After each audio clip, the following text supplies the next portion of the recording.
Life in a metro মুভিতে ধর্মেন্দ্র ও কঙ্কনা সেন শর্মার রোলের জন্য প্রথমে কোন অ্যাক্টর ও অ্যাক্ট্রেসকে অ্যাপ্রোচ করা হয়েছিল সেটা ভিডিও লাস্টে শেয়ার করব। খুবই ইন্টারেস্টিং, স্কিপ না করে ভিডিওটা পারলে পুরো দেখো, আশা করছি তোমাদের ভালো লাগবে। তার সাথে সাথে এই সিনেমার বাজেট, বক্স অফিস কালেকশন ও ভার্ডিক্ট নিয়ে আলোচনা করবো। আর পার্সোনালি এই সিনেমাটা আমার কেমন লেগেছে তাও তোমার সাথে শেয়ার করবো। সো ভিডিওটা পুরো দেখো, আশা করছি ভালো লাগবে। So friends, welcome back to my channel. Skip না করে ভিডিওটা পুরো দেখো, আননোন ফ্যাক্টস লাস্টে আসবে। তো friends, life in a metro আজ থেকে 18 বছর আগে 2007 সালে 11ই মে রিলিজ করেছিল।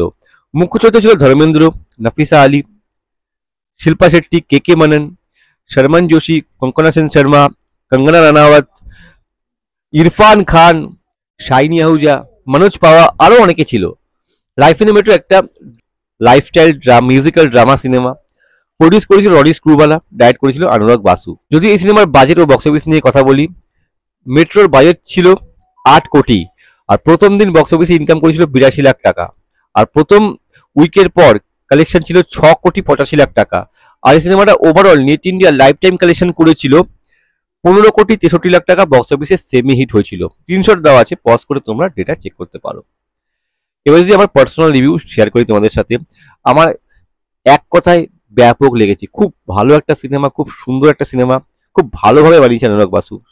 মানে দেখবার পরে না একটা ভালো ফিল করবে, আবার ইচ্ছে করবে বইটা দেখবার জন্য, এত ভালোভাবে বানিয়েছে। স্টোরি বলতে যদি স্টোরিটা একটুখানি করে বলি তোমাদের, ব্যস্তবহুল শহরের কয়েকটা মানুষজনের গল্প, তাদের ইমোশনের গল্প, তাদের ভালোবাসার গল্প, তাদের স্যাক্রিফাইসের গল্প, তাদের কি কি হয়, তাদের জীবনে কি কি হয়, আপস অ্যান্ড ডাউনস, সেই সবকিছুই এই মুভিটা আমাদের সঙ্গে ডিল করে। খুব সুন্দরভাবে এক একটা স্টোরি দেখানো হয়েছে, এক একটা ফেসে।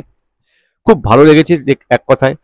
আর সব থেকে ভালো হচ্ছে এই যে জার্নিটা আছে সিনেমাটার, তার সাথে সাথে যে গানগুলো আসছে, এক কথায় অসাধারণ। প্রীতমের মিউজিক এক কথায় অনবদ্য। সেটা চাই ইন দিনো দিল মেরা গানটা হোক, নাকি আলবিদা গানটা হোক, সব কটা গান এই সিনেমাতে ভালো। আর যখনই ধাপে ধাপে গানগুলো আসে শুনতে বেশ ভালো লাগে, আর স্টোরিটাকেও এগিয়ে নিয়ে যায় গানগুলো খুব।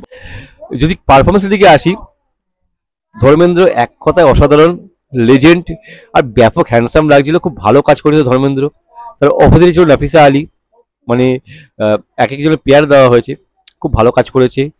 ইরফান খান অনবদ্য, কমেডি পোর্শনটা খুব ভালো করেছে, ভালো ওয়ার্ক করেছে। কঙ্কনা সেন শর্মার সঙ্গে ইরফান খানের পোর্শনটা, কেমিস্ট্রিটা বেশ ভালো ছিল এই সিনেমাতে। শর্মন যোশী সিনসাইড আর্টিস্ট, খুব ভালো অভিনয় করে শর্মন যোশী, এই সিনেমাতে খুব ভালো কাজ করেছে। কঙ্গনা রানাওয়াতের কাজ ভালো। আর শিল্পা শেট্টি এক কথায় অনবদ্য, আউটস্ট্যান্ডিং, হ্যাটস অফ, মানে যা কাজ করছে শিল্পা শেট্টি এক কথায় অসাধারণ। সেটা চোখের এক্সপ্রেশন কিছু জায়গায় হোক, আর ইমোশন পোর্শনটা হোক, এক কথায় অসাধারণ শিল্পা শেট্টি। শিল্পা শেট্টির হাজবেন্ডের ভূমিকায় কে কে মেনন ভালো কাজ করেছে, ভালো একটা আর্টিস্ট, ভালো কাজ করেছে। আর শাইনি আহুজা ভালো অভিনয় করেছে।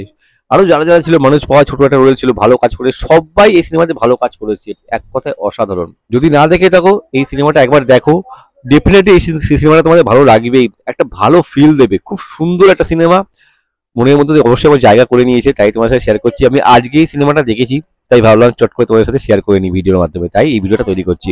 কালকে আসছে লাইফ ইন মানে মেট্রো ইন দোনো, কালকেই রিলিজ করছে মেট্রোর সিকুয়েল, মানে পার্ট 2 মেট্রো ইন দোনো।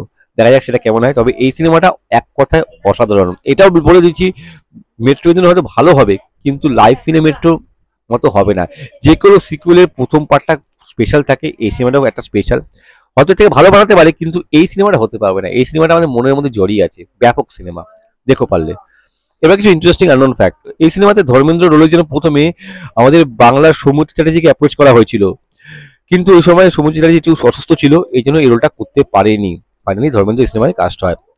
এই সিনেমাতে শ্রুতি ঘোষ, মানে কঙ্কনা সেন শর্মা যে পার্টটা প্লে করেছে, এই রোলটার জন্য প্রথমে উর্মিলা মাটুনকারকে অ্যাপ্রোচ করা হয়েছিল, কিন্তু কোনো কারণবশত উর্মিলা মাটুনকারও এই রোলটা করতে পারেনি। ফাইনালি কঙ্কনা সেন শর্মা কাস্ট হয়েছে। যদি ভিডিওটা ভালো লাগে তাহলে লাইক করো, শেয়ার করো, চ্যানেলের প্রথমে সাবস্ক্রাইব করতে পারো। যে কোনো সিনেমার সম্পর্কে জানতে চাও তো আমাকে কমেন্টে লেখো, আমি চেষ্টা করবো সেই সিনেমার সম্পর্কে ভিডিও বানাবার আর তোমার সাথে শেয়ার করবার জন্য। ততক্ষণ জন্য বিরতি নেবো। তোমরা প্রত্যেক ভালো থাকো, টাটা বাই, জয় হিন্দ, take care and stay cool man.